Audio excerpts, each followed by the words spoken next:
Right. We are in our fruits and vegetables unit.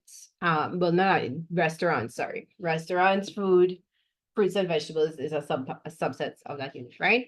And our big grammar topic is stem change in verbs or radical change in verbs. We went over what that was last week and we did some practice with it. And so this week, we're just going to do a little bit of vocabulary revision. You all will remember that a few weeks ago, I shared with you a vocabulary list week topic that you're supposed to be working your way through a little bit at a time each week, right? So let's check how much we know and how much we still need to go over, right? So I have cornucopia on the screen here with lots of fruits and vegetables. What can you name on the screen in Spanish? All right, so we're naming them in Spanish. This is our first activity. So look at it. What do you see?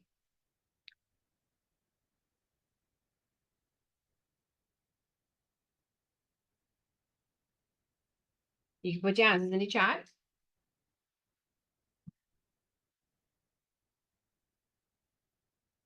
All right, good. So everybody sees, I'm going to put a tick once we get the name of it. And there will be a few things here that I would not have given you the vocab for, but we can work it out together, right? All right, so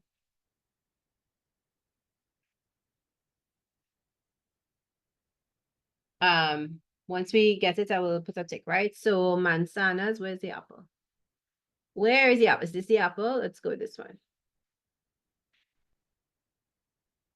Right, how do we say grapes in Spanish? So, la manzana, the apple, right? Oranges, okay, good. This here. Las naranjas, so la, well, let me just put la, right? Naranja, the orange. How do we say grapes in Spanish? This one we have to make plural, right? Las uvas, grapes. There are probably some fruits here that we don't, like, I don't know what this prickly fruit is at the bottom.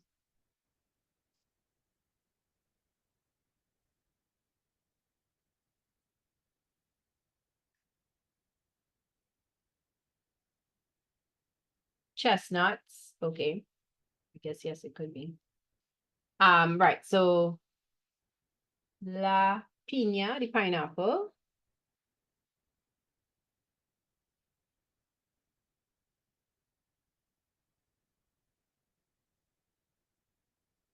right, so we take where the pineapple and this one off, right? All right, what else?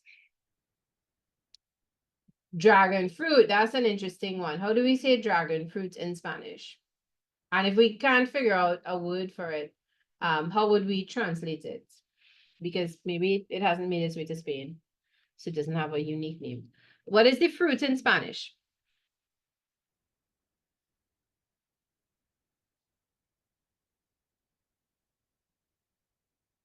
How do you say, let's do this together, dragon fruit, right? How do you say the fruit in Spanish? What is the word for fruit?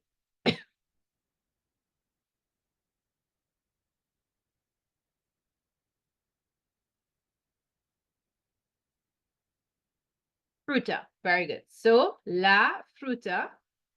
Okay, now in Spanish, sometimes we make adjectives by saying the noun of the adjective. So, la fruta de, how do we say dragon in Spanish?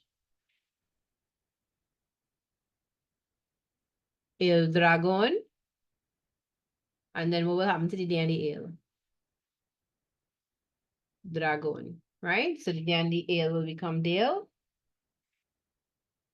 So la fruta del dragón. The fruit of the dragon.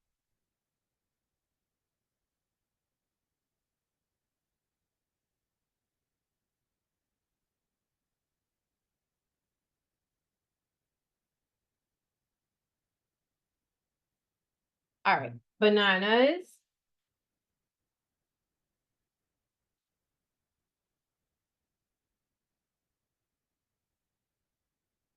How are we gonna say bananas? So where did the dragon fruit go? This is it. Cross that out. We did grapes, and these are the apples. There are the apples. More dragon fruit.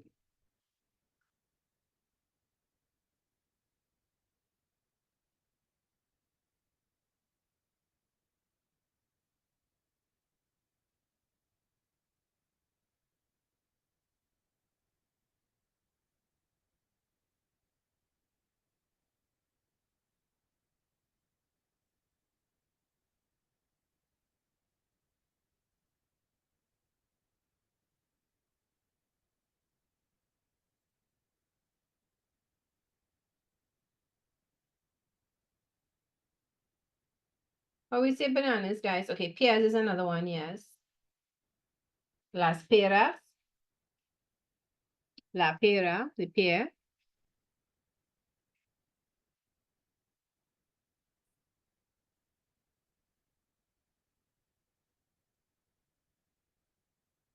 Thanks, Ariel. All right. La pera, the pear. El coco, the coconut.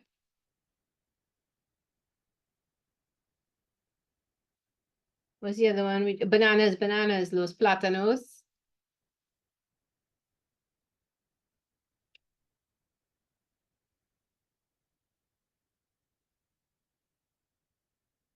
Anything else anybody can make out?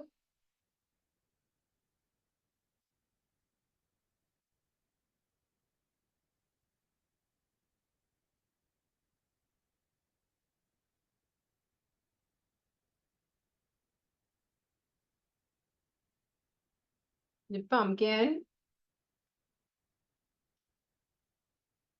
All right, how we say pumpkin in Spanish? Or squash. La calabaza.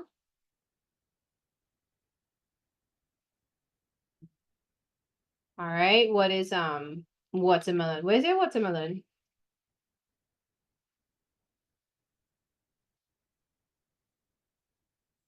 Is there a watermelon? Yes, okay, good point. Technically, pumpkin is not what we consider a fruit, but that's okay. We will name what we see, right? But I'll tell you the title does say fruits and vegetables. Any corner by the dragon fruit. A melon, really? All right, I'm not seeing it, but that's okay. No, the melon that we eat, the watermelon, la sandia, right? The red with the red inside or the yellow inside.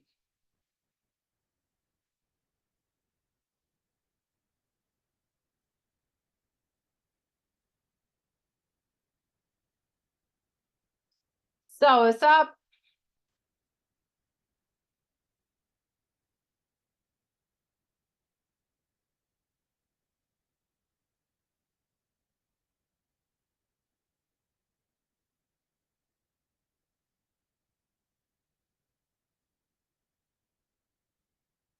La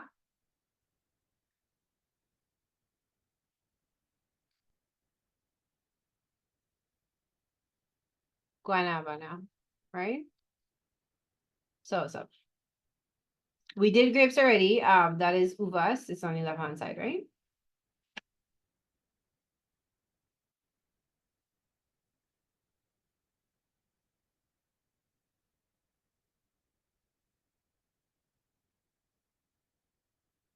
Okay, so we say, okay, you think the spiky fruit is a durian? All right, like, okay, guava, I'm gonna put that on top, right? La guayaba.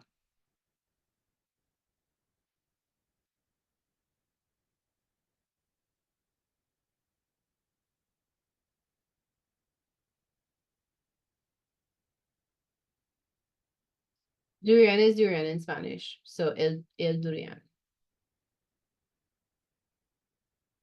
I tell people are gonna ask me what is a durian. It might be best if you Google it. I don't know. I don't think we get those in Trinidad or the Caribbean?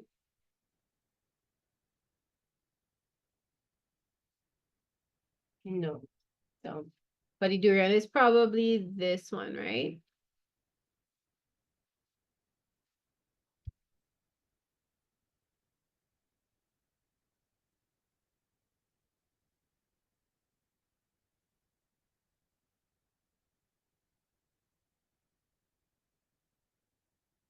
All right, so I'm giving us a minute. You can note whatever you want to note. I think that's more or less everything, right?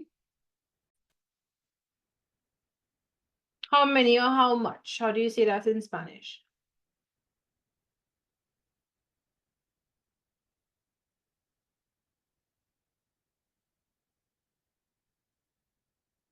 Much is mucho, yeah.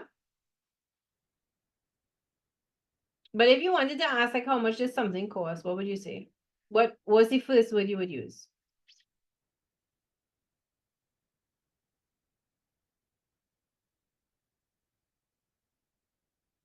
All right, so let me not play the guessing game.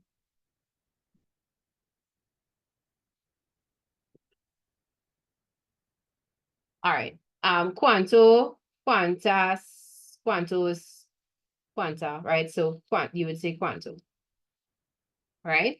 But then it has to agree with what? It has to agree with fruits and vegetables. Right, quantas. Okay, so because vegetables is feminine and fruits is feminine, right? So quantas. All right, how do we say fruits and vegetables? Fruits, you all told me earlier was fruta, so fruits has to be with an S, frutas, right? Vegetables. The word for vegetables is verduras. All right, what is now we could translate this as really can you name? But you could also say instead of can you name, you could say, do you know? What's the verb for to know?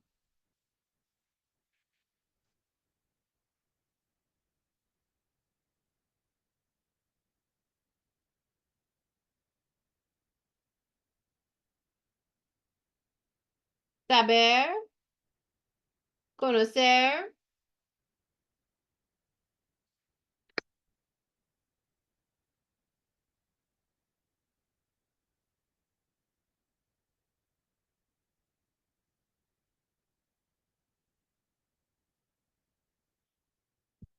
All right, so conocer, we're going to use conocer because we mean like, are you familiar with, right? Not did you know very well by name or you're knowledgeable about. So cuantas frutas y verduras conocen could be one way of saying it. But if you want to translate it literally, what is to be able to? Poder. So you are able to, it's a group of you that I'm talking to. So pueden, right? Because remember, poder is a stem change and we change O to UE, right? And then to name. So are you able to name? Even though in English we say, can you name? We have two verbs now, so one has to go in the infinitive. So are you able to name nombrar? Right? So cuántas frutas y verduras conocen o pueden nombrar. Cuántas frutas y verduras pueden nombrar. Right. Anybody still writing vocabulary?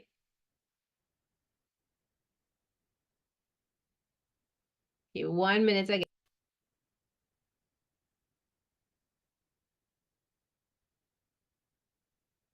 Right. How do you say for in Spanish? F-O-R.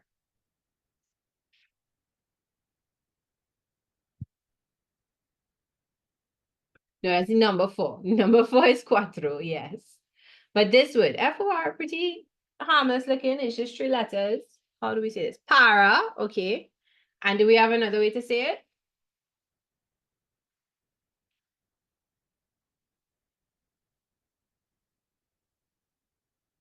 Sometimes we also say for. So there are 2 words for for in Spanish, right? And there are different contexts in which we use each one. Sometimes we need to use por and sometimes we need to use para, right? So that is what we're going to go through today. We might get through half of it and then save the other half for next week, or depending on how we're doing, we could do all one time. We could talk about it, right? All right, so let's get started, right? Now, for this exercise, because for and para are sometimes related, on the slide, on one side, you will see notes for por, and on the other side, you will see notes for para. So you need to decide if you want to put all your por notes on a couple pages, or if you want to put them side by side like they appear on the slide, right? So I just alerted you to that fact. All right. So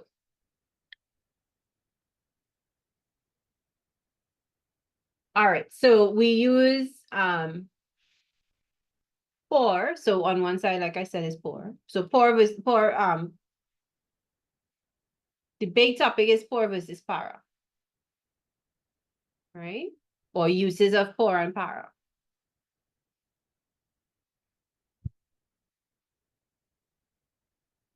Right? That's the big topic. And in brackets, these words mean for, F-O-R, right? All right. First use has to do with the context of travel.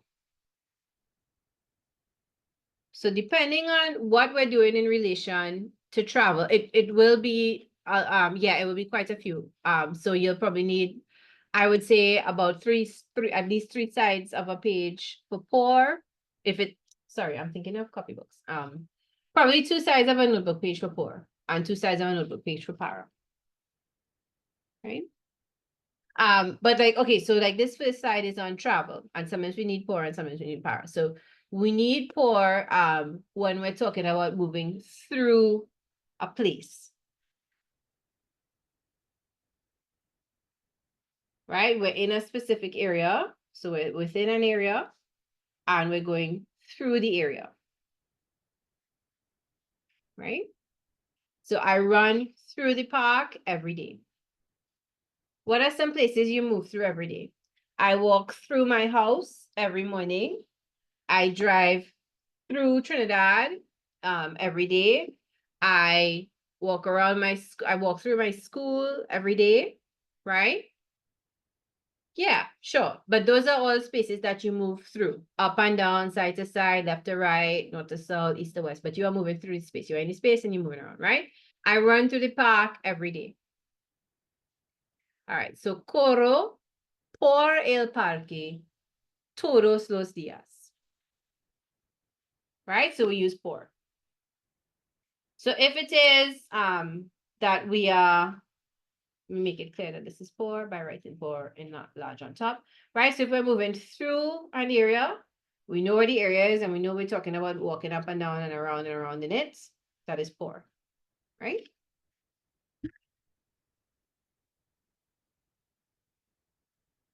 And just to explain the translation a little bit more, corro is from correr, to run, right? So I run.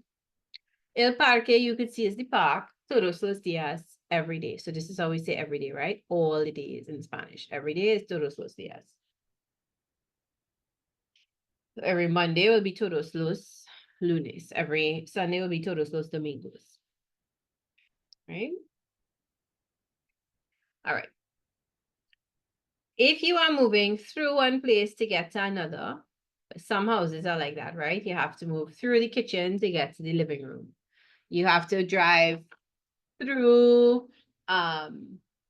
Chaguanas to get to the highway. You have to drive through your neighborhood to get to the main road. So through one place to get to another, we use por again. So I am going to Mexico through New York, by New York, via New York. This is traveling through a place, right? So this is the same as through.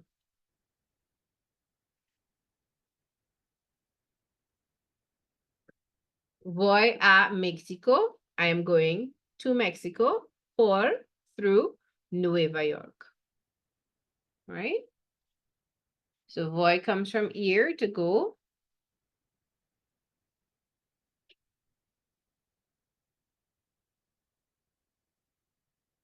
Right? And then this again is through.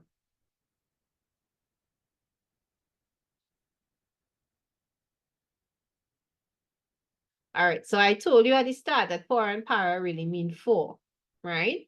And yes, they mean for, but they have a lot of other meanings as well. So things that we would say, we wouldn't say I'm going to Mexico for New York. I'm going to we wouldn't say I run for the park or every day in English, right? So sometimes when we say through, we need pour. So the basic translation of pour and para is for, but there are also other things in English that they represent. So one of those things is through.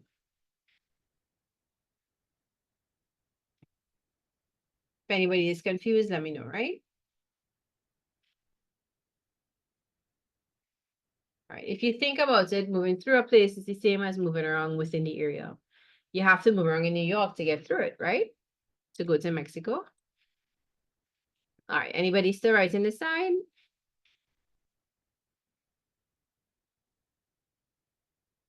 Yes. Okay, go ahead.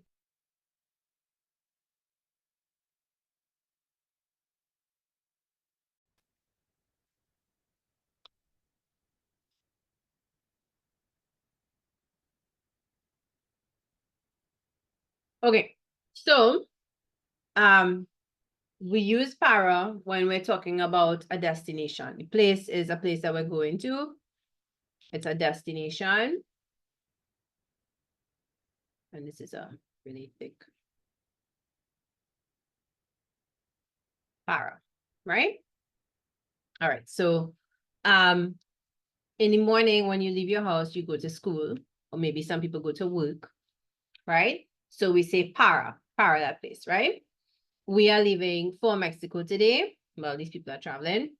So salimos from salir, right? To leave is salir. To depart,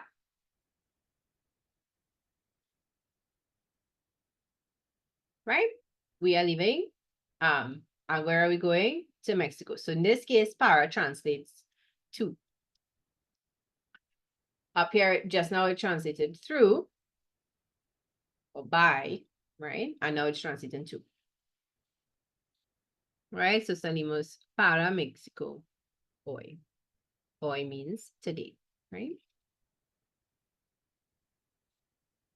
We could also, what are some other words we know for to go? So vamos por Mexico hoy, right?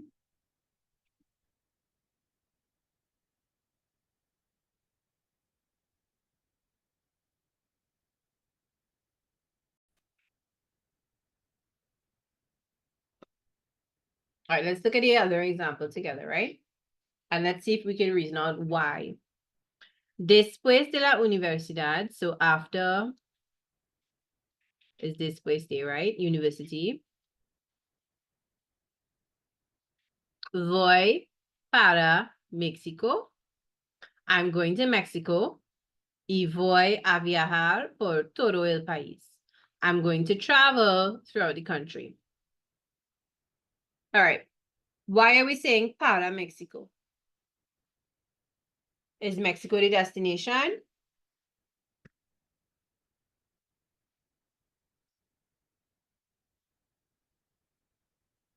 Right. So Mexico is the destination. So we say para. And we're going to travel through the whole country. So we say viajar por todo, right?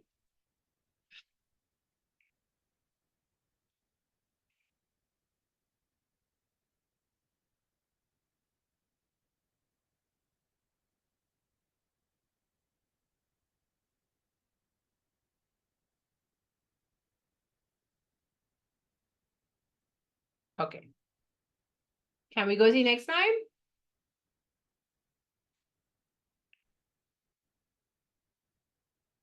All right, so let's clear this away. And let's do another one, right?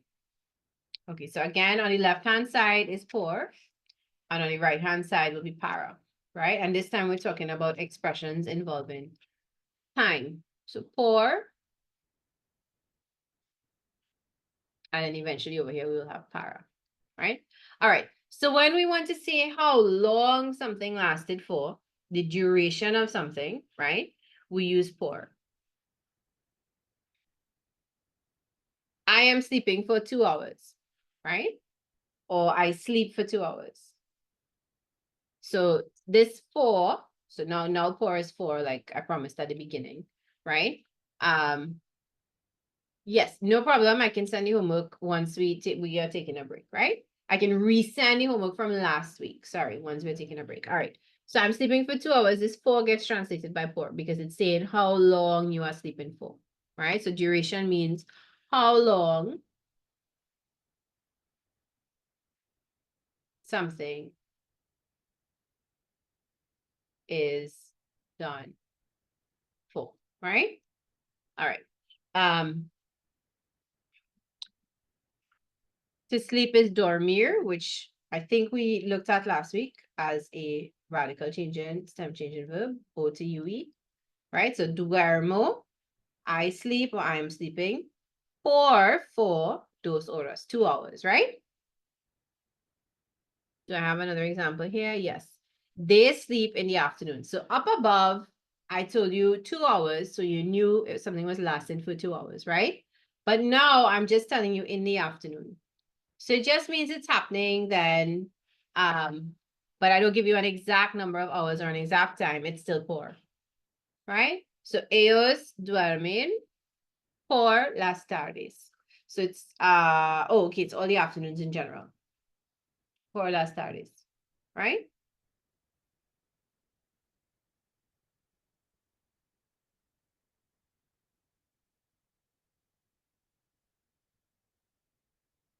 All right, so when it comes to time, and we're talking about things that take time, if we're saying how long something took, or something, how long something takes, we use por, right? Right, when it comes to issues of time, we use para to indicate a deadline. So you have to do something by a certain time. We use para, right? It's kind of like destination because the thing is destined for that time. Now you'll notice this is 2 because I gave you a number 1 earlier on the previous slide for para, right? All right, so I have to finish my exam by 2 o'clock. How do we say I have to? We use tener que, right? So tengo que. How do we say finish? Terminar mi examen, my exam, and then para las dos, right? So tengo que, I have to. Terminar, to finish. The exam by. In English, we might also say 4, right? 2 p.m. las dos. Well, 2 o'clock, right? If you have homework to complete by a certain date, it's the same thing.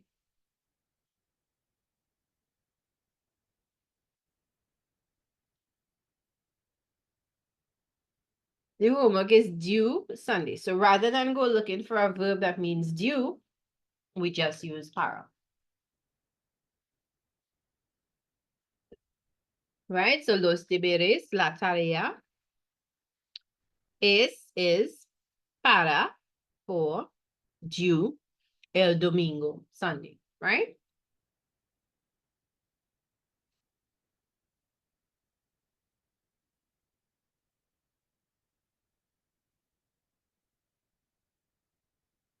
So rather than say something is due by a certain date, we would say something is for a certain date. Rather than say it's due by a certain time, we would say it's for a certain time, right?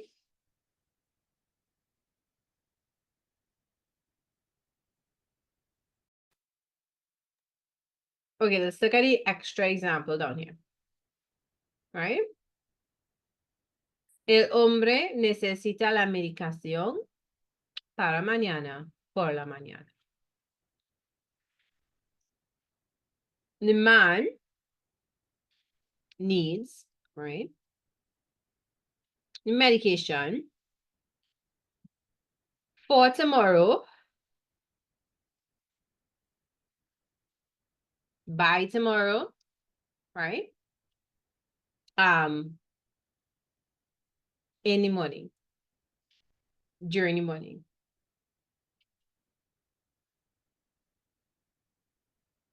Now you could probably also say durante la mañana, right?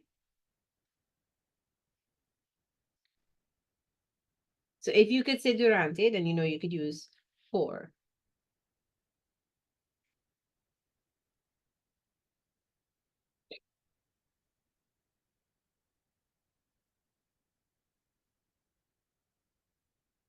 All right, can we change sides?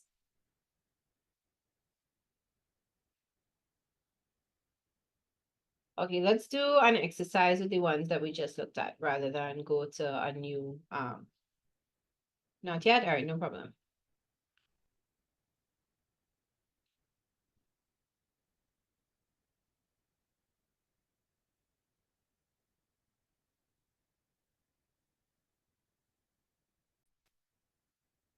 All right, so we're practicing with for. So, ¿cómo vas al colegio? How do you go to school? Every day. Voy a la escuela por Santa Elena. Voy a la escuela por Trinity. How do you get to school? Where do you pass through? I might also say voy a Trinity por Santa Elena.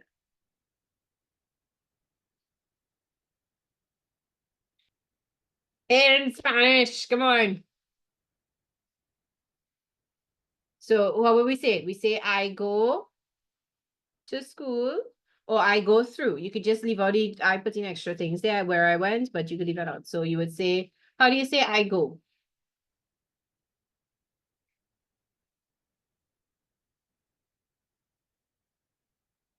So let's do it piece by piece.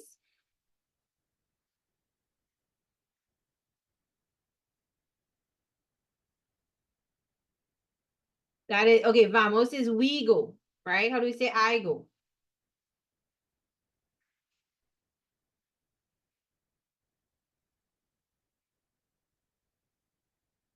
So to go is ir. I go voy. You go vas. He, she, it goes va. We go vamos. They go van.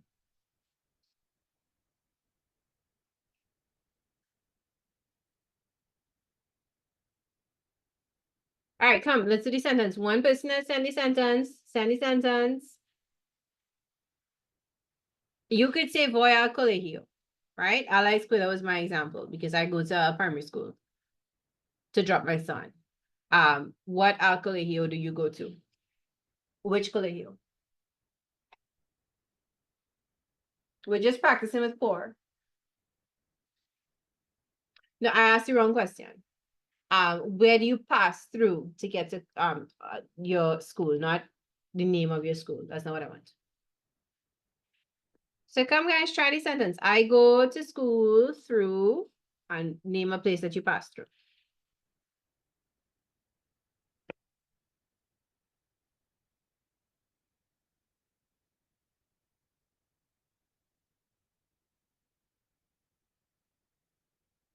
Guys, this is not a difficult thing that I'm asking you to put in the chat. Only one person has done it. Why is that? I've put an example on the screen. Everybody can see it, right? I go, voy. Come on. To school, through, or by way of, and name a place that you pass through.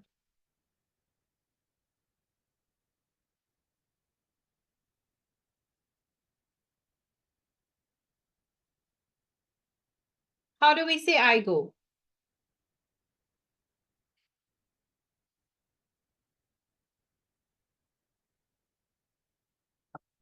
You all said, some people said vamos just now, and I said that is the correct verb, but it's not the conjugation I'm looking at, looking for. I want you to use instead voy, right? So how do we say I go? Piece by piece? No, just the name of the village, whatever the name of the village is, or the name of the town. And we're practicing using for specifically, right? Okay, good. So voy, I go. And then what place do you go to? Sorry, you go to school, so you say al colegio.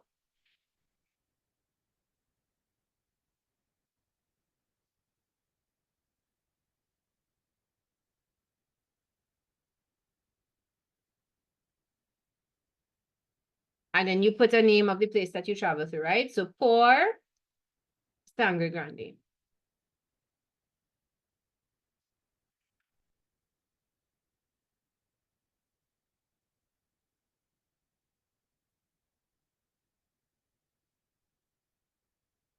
All right.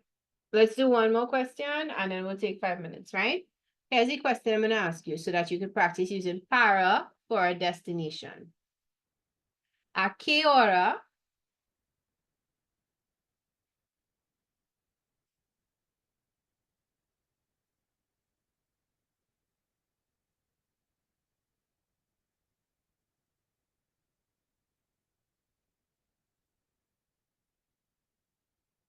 right, so let me fix my terrible handwriting here.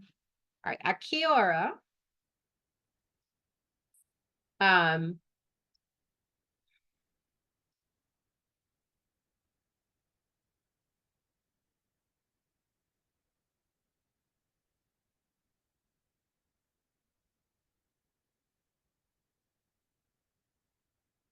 sorry, 1 second.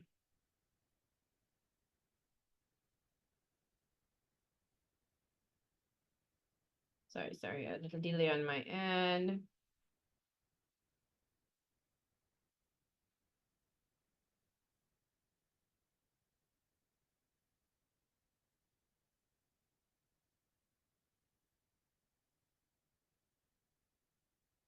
Right, so a qué hora sales de la casa para tu tu colegio, right? I'm gonna rub off here to make some space. All right, so I'm gonna start you off. Sales is from salir. Now salir has an irregular first person. Salgo, I leave, right? And salir means to leave / depart, right? Okay, sales, you leave, etc. Right? Sale, salimos, sale, right? All right. So I leave. So a qué hora sales de la casa para tu colegio? So destination, school is the destination. So we use para. What time do you leave home for school, right? So we start off salgo, I leave, right? And where do I leave?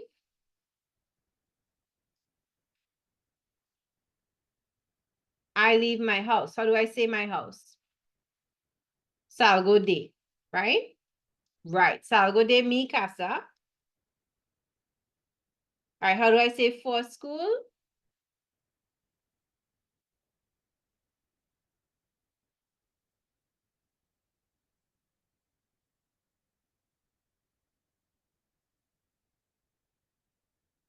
How do I say for school? What word did we just use for four? Para, right?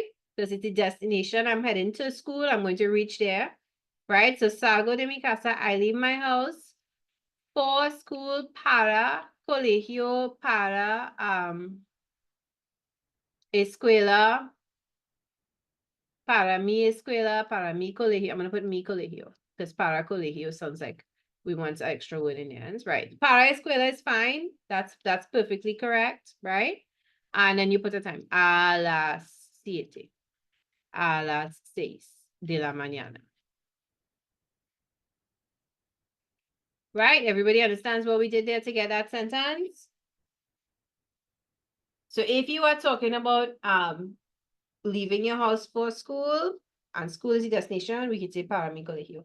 There are other ways to say it. You could say I go to school, so you could say voy al colegio but this is slightly different, right? Because you're saying what time you go to school itself. So maybe you reach a las 7:30.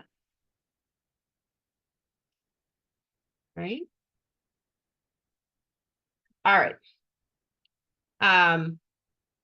Any questions? Anything anyone wants to ask? Okay, so we're gonna take 5 minutes now. When we come back, the next slide, we're gonna do a couple more, I will ask you to answer a couple more questions about your own experience using pour and para, right? With the next two rules that we did.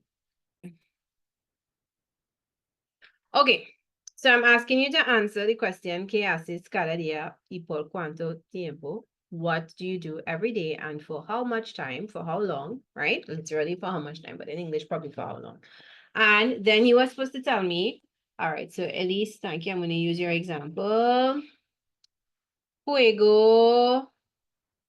If I mispronounce your name, you could correct me, right? Al fútbol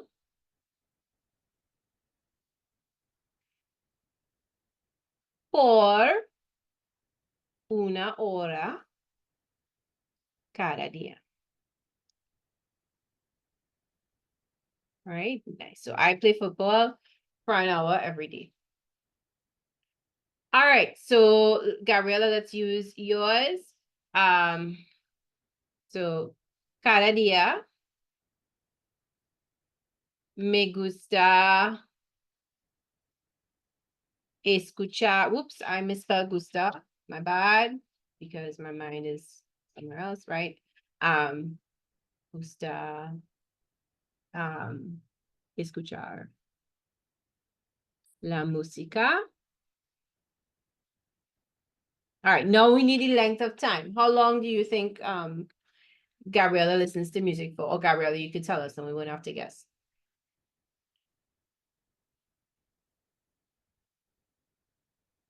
2 hours. All right, so space, 2 horas. Okay, and what word are we putting where the space is? Because we studied it today, we are putting 4 to show duration, right? And yes, you could just put durante, but that is not what today's topic is about. So we're not going to, we're going to put 4, right? Good. All right. Let's do one example. What was the rule with para we did here? The deadline. All right, so I gave you all a homework assignment and I will reshare the link, I promise, just now, but it should be on the website too, the deadline. Okay, so the homework, your Spanish homework, instead of asking a question this time, I'm going to give you a sentence to translate. Your Spanish homework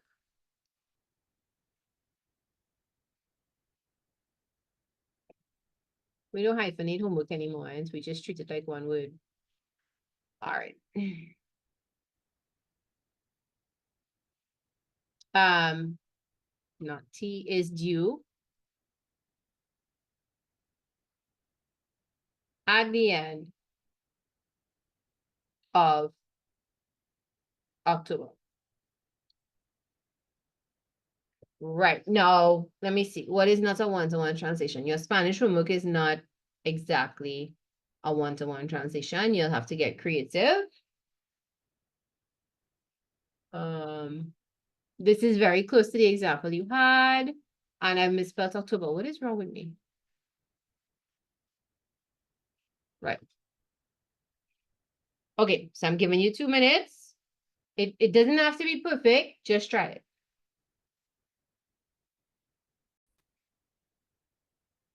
Right, so your Spanish homework is due at the end of October. We've done at the end of el fin de octubre. Is due, we convey by es para, is for. All right, your Spanish homework.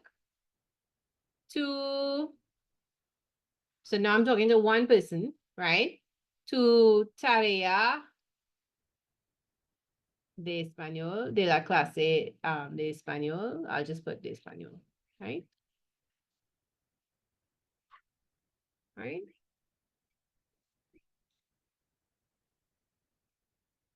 Okay. Anybody confused? Anybody lost? All right, now it's not always easy to answer the questions in Spanish. It's not always easy to put English sentences into Spanish, right?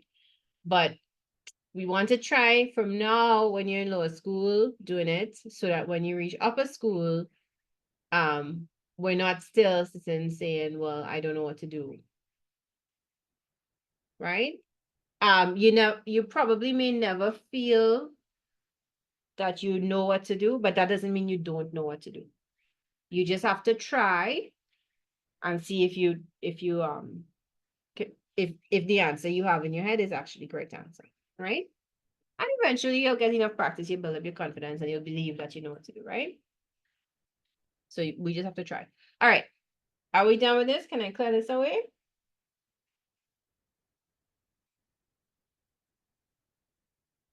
Yes. All right, great. Let's put that away.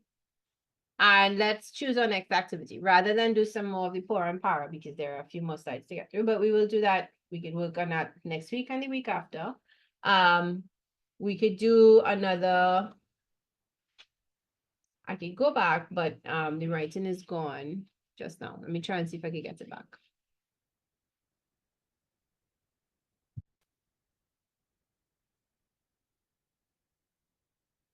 All right, so just we are working on this one over here. This, right? And we are ordering food. Okay, so the mesero starts off, ¿Están listos para pedir? So what does this mean? ¿Están listos? Are you ready to pedir is to order?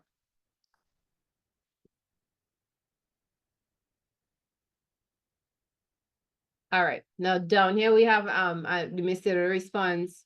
Let's just go through all of the mesero saying and then we could fill in, or at least the first 4 things. First 3 things. We'll stop here. All right. ¿Cómo le gustaría el filete?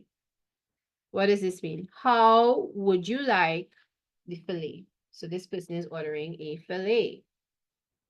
How would you like the fillet? Right? All right. Here the mesero is saying, okay, quieren más bebidas. What does this one mean? This is a fairly easier one. What is this last thing that the server asks them? Quieren más bebidas means what? What is bebida?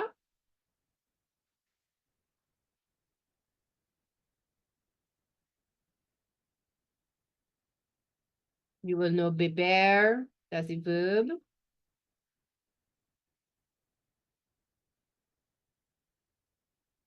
So he is saying, okay, do you want more drinks? Right? All right, so I'm going to give you all a few minutes. Let's figure out what Anna would be saying up here and what should be saying down here, and then what Juana would be saying in relation to more drinks, right?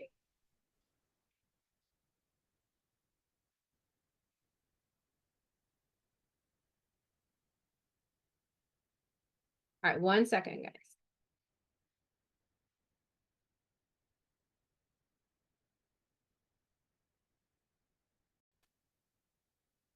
All right, so Ana is giving us an order, right? Sí, por favor, yo quiero el filete con papas fritas or con puré de papas or con verduras. We did vegetables earlier, right? All right, what does her friend Juana want? She has to order for her 2 because we just have 1 space and we know there are 2 of them at the table.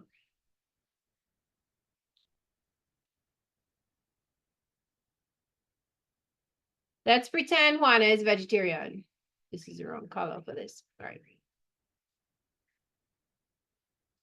Can we say Juana es vegetariana?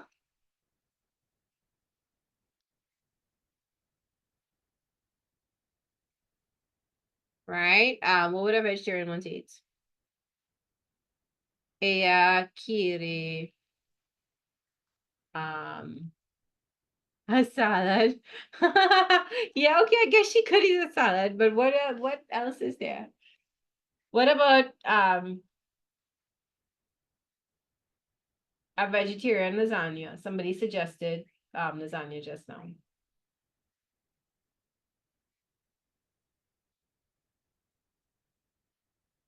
Una lasagna, right? LASAN tilde A, vegetariana, right? And then Mr. Ross, ¿cómo le gustaría el filete? How do you want the fillet? And Anna says, well done.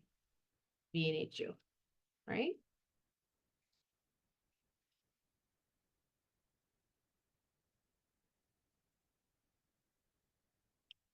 Vegan nuggets. Yes. Who is going to a restaurant to order nuggets? Nobody. I don't care how good it tastes and if they're vegan. Well, I mean small children probably. You could also say, well, any dish and make it vegetarian. So una hamburguesa vegetariana. So a vegetarian burger would be fine. I'm so sorry. I didn't mean to offend anyone by implying only children would order nuggets at a restaurant.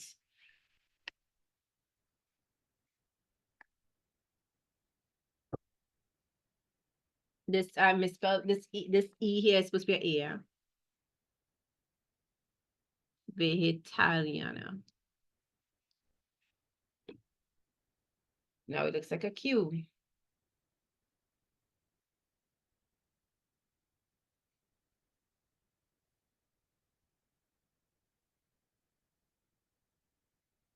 Oh no, someone is trying to break into the classroom. Oh no, he has succeeded. Okay. Shh. Fortunately, he's 3 years old, so he's not a threat. Okay, so let's just recap what we did today. The first thing we did was we looked at we named some fruits and vegetables, right? Then we went into some uses of por and para, and then we tried answering some questions to come up with our own examples of sentences that use por and para.